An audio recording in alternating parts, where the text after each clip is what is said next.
Do you know what it feels like to be erased by the man you gave up your entire identity for? Claire Whitmore didn't whisper the words.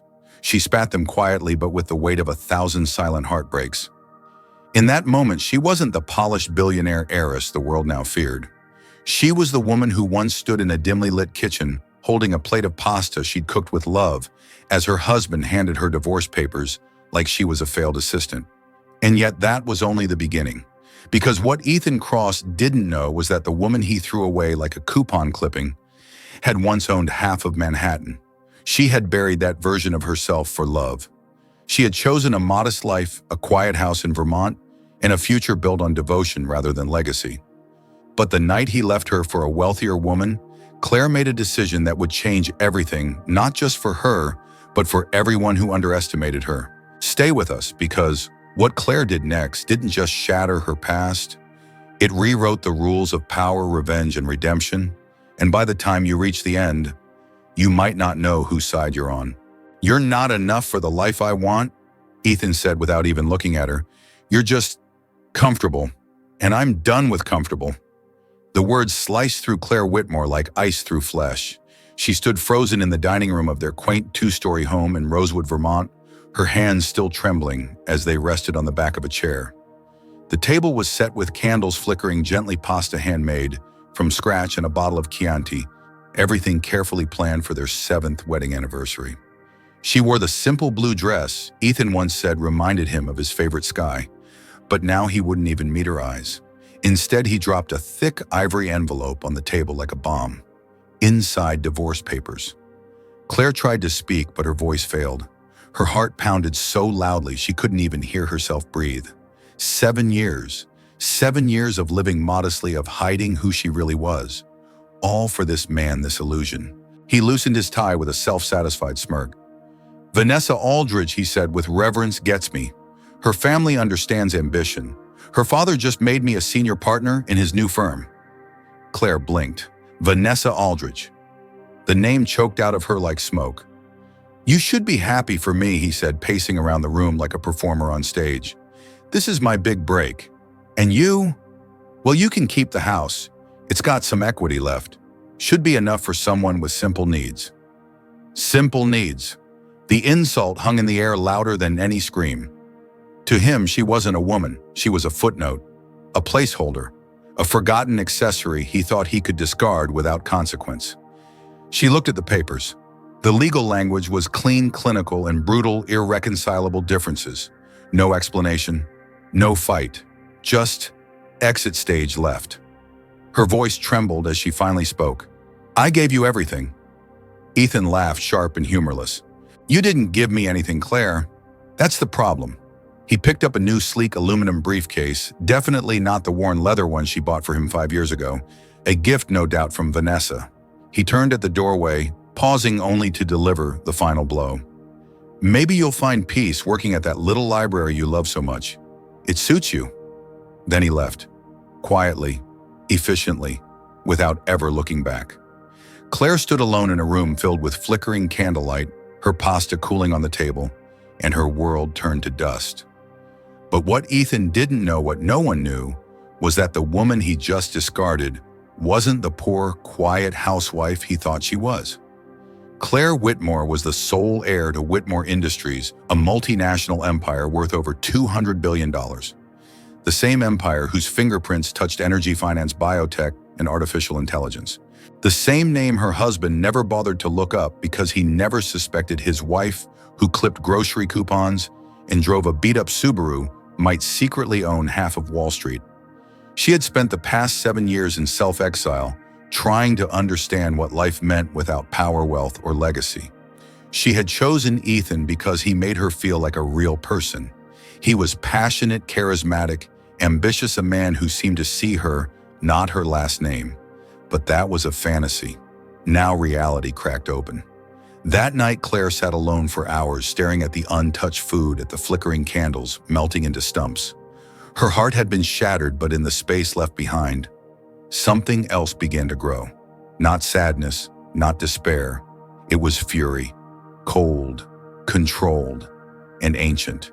The kind of fury born from betrayal so deep it rewires the soul. She collected the divorce papers, and walked into her study. Inside a locked drawer was a satellite phone and a secure folder she hadn't touched in 7 years. Her hand hovered over it, hesitating. If she called that number, there was no turning back. She'd be walking away not just from Ethan, but from Claire Whitmore, the quiet, gentle woman she'd carefully constructed to escape her past. The internal struggle raged. Part of her wanted to disappear to prove Ethan right that she was indeed nothing. But a louder part, the one carrying the name Whitmore in her blood, refused. With trembling hands, she flipped open the phone and scrolled through the contact list until she reached one name, James Morgan. She pressed dial. The call was answered on the first ring.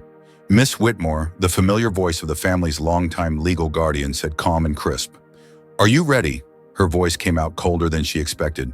"Yes. Execute Protocol Alpha. I'm coming home." Silence then. "Consider it done. A car will be outside in 1 hour." And Miss Whitmore, "Welcome back." As she hung up, Claire glanced at her reflection in the dark window. Her face, pale and stunned, minutes earlier had hardened. This was no longer a woman grieving the loss of a man. This was a woman preparing for war. She turned back to the kitchen where the wedding dinner still waited. Quietly, she took out a single pastry box from the fridge. It was meant to be a surprise, a personal cake she had custom-made, decorated with delicate fondant roses and a miniature replica of an old mansion. Now she took a knife and carved out the small model. Underneath it was a sugar emblem, Whitmore Industries. With steady hands, she packed it into a delivery box. No message, no signature, only the emblem. Let him laugh, let him mock, let him think he won. The truth would come crashing down soon enough, and it wouldn't be polite. It would be seismic. Do you think Claire should have revealed her identity that night, or was her silence part of a greater plan? Let me know in the comments, and if this story gripped your heart, please drop a like and share it with someone who needs to witness a phoenix rise. The black Rolls-Royce pulled up to the quiet curb in Rosewood precisely 1 hour later.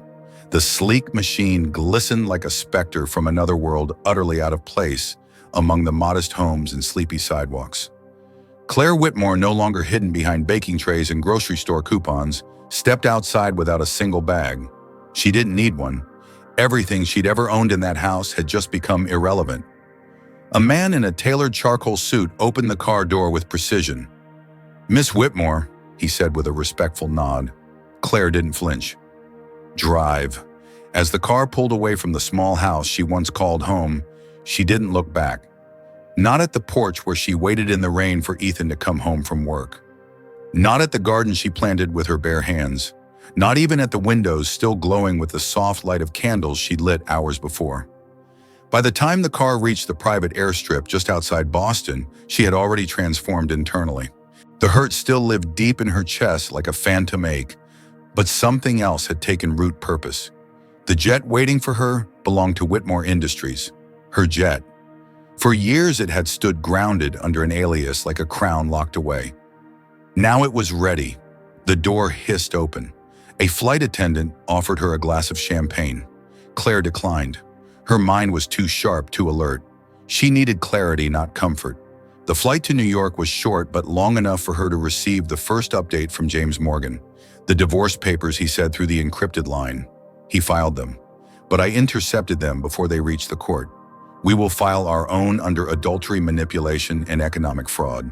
The Aldridges have no idea what they've walked into." Claire's silence was deafening.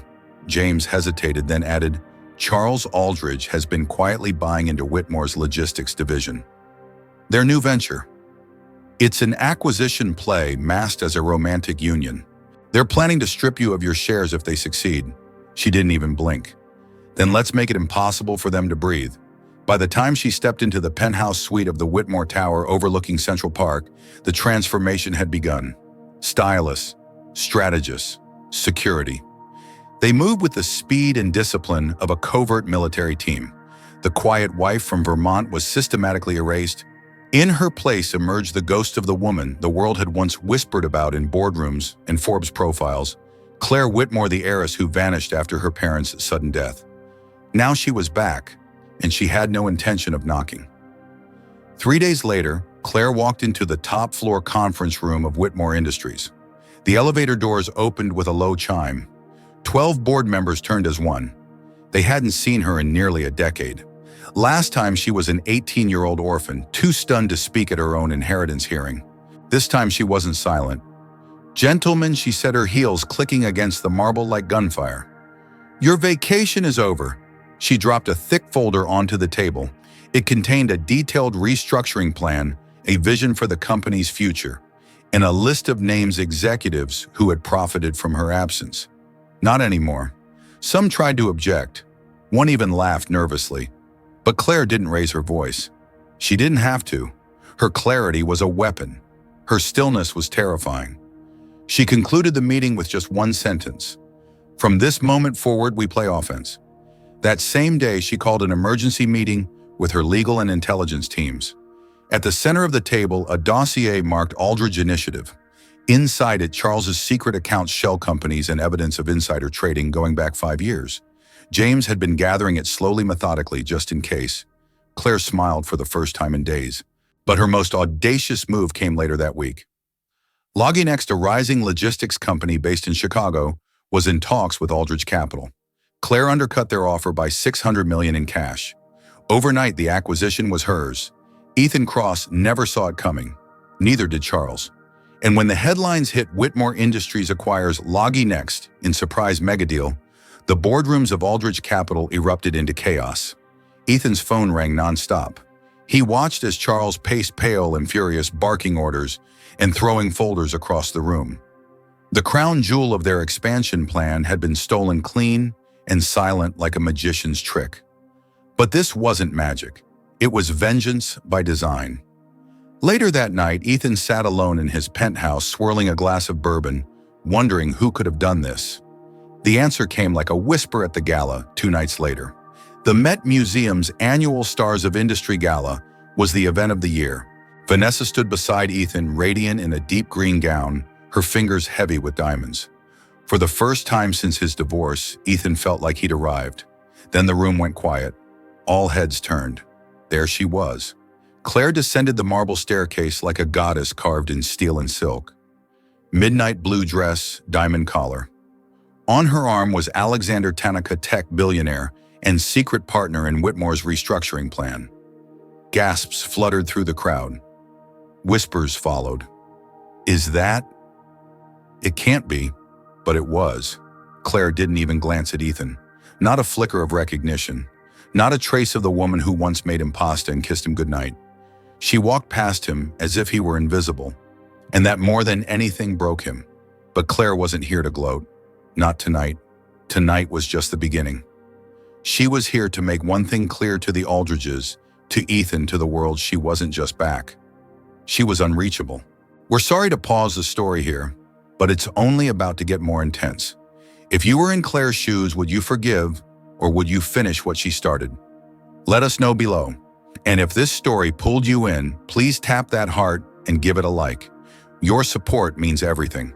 The days that followed Claire's dazzling return to the world she once abandoned weren't filled with celebration. They were filled with silence. The silence of headlines screaming her name, of Ethan Cross's professional collapse, of Charles Aldrich's empire bleeding in the shadows. And yet inside Claire's penthouse overlooking Central Park, the silence was of a different kind, healing. She had done it. She had reclaimed her name, her legacy, and her power. But as the dust settled, something unexpected began to rise within her. Emptiness, not regret, not guilt. Just the vast quiet of a war that had ended. She had shown them all. She'd held the world in her hands and proven that she could destroy those who tried to break her. But standing at the pinnacle of power, Claire realized something she hadn't anticipated. Revenge had filled a void, but it hadn't repaired what had been torn apart inside her. And so one rainy Thursday afternoon, Claire slipped on jeans, a soft gray sweater, and a baseball cap. No makeup, no heels, no diamond choker. She left the penthouse quietly without alerting her team. Her destination wasn't a boardroom or a press conference. It was a small, tucked-away art gallery in Soho. Inside, the scent of linseed oil and aged canvas greeted her like an old friend. Daniel Prescott, the gallery's owner, stood behind a wooden counter, sorting through prints. His shirt was smudged with charcoal, his hands paint-stained. He looked up and smiled. "You came back." Claire No Elena smiled softly. "I needed to see something real." He didn't ask why. He never did. Instead, he led her to the back of the gallery where a new exhibition was being prepared. Abstract works by Lucas Madsen, stormy swirls of black indigo and cobalt blue, emotion in chaos, light in collision with shadow. She stood silently in front of one massive canvas for nearly 15 minutes. Daniel finally spoke. "He painted that the night his marriage ended." Claire turned slowly.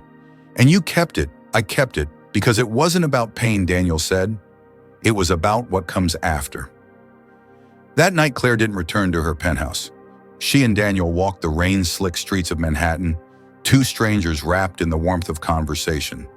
They spoke of books, music, coffee, and the absurdity of people who collect art they never look at. And he never once asked her about Whitmore Industries. It was the first time in years she felt like herself without armor. The next morning, she called James Morgan. "I'm stepping back from the daily operations," she said. James didn't object. "You've earned that. I'll still chair the board. I'll still shape the vision," she added. "But I'm done fighting ghosts. It's time to build something for the living." In the months that followed, Claire launched the Whitmore Foundation, a $2 billion initiative supporting survivors of financial abuse, emotional coercion, and power-based manipulation. It became her true legacy. One built not from fury but from empathy. A lighthouse for those still trapped in the shadows she once knew all too well. Meanwhile, Ethan Cross's life spiraled into obscurity. Fired, blacklisted, and quietly dropped by the Aldridges, he disappeared into a cheap apartment in Newark. Occasionally, tabloids would speculate about the man who once thought he'd married a nobody.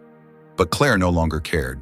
He had been part of her story, but he was not her ending. Her ending, no, her beginning was something else entirely. One crisp October evening, nearly a year to the day since she'd made that life-changing phone call, Claire met Daniel again in Central Park. They sat by the lake as the golden leaves spiraled down around them. "I have something to tell you," she said. Daniel arched an eyebrow, amused. "You're not secretly a spy, are you?" She laughed, truly laughed, the way she hadn't in years. "My name isn't Elena," she said gently. "It's Claire Whitmore." Daniel was quiet, not stunned, not offended, just quiet. "You're the Whitmore," he said after a long beat, "as in Whitmore Industries." She nodded, bracing for the change in his eyes, but it never came. Instead, he smiled soft and real. "Well," he said, "I guess I'm going to need to step up my game. I've been taking you to coffee stands when I could have been flying you to Paris." She laughed again, this time with tears in her eyes. "I never needed Paris." "I know," he said. "That's what makes you extraordinary." In that moment, Claire knew she had finally come full circle. She had been betrayed, humiliated, broken, and then reborn. Not as the woman the world expected, but as the woman she chose to become. Strong, whole, and truly free. Now let me ask you this. If you had Claire's power, would you use it to seek revenge or to create something better? And do you believe people like Ethan ever truly regret what they've lost? What did you think of this story? If you loved it, type no 3 in the comments. If it didn't quite hit the mark, type number 1. And if it was just okay, go with number 2. Also, tell us, where in the world are you watching from? Don't forget to like, drop a heart, and share this story with someone who needs a little reminder. Pain is not the end. Sometimes it's just the beginning of power.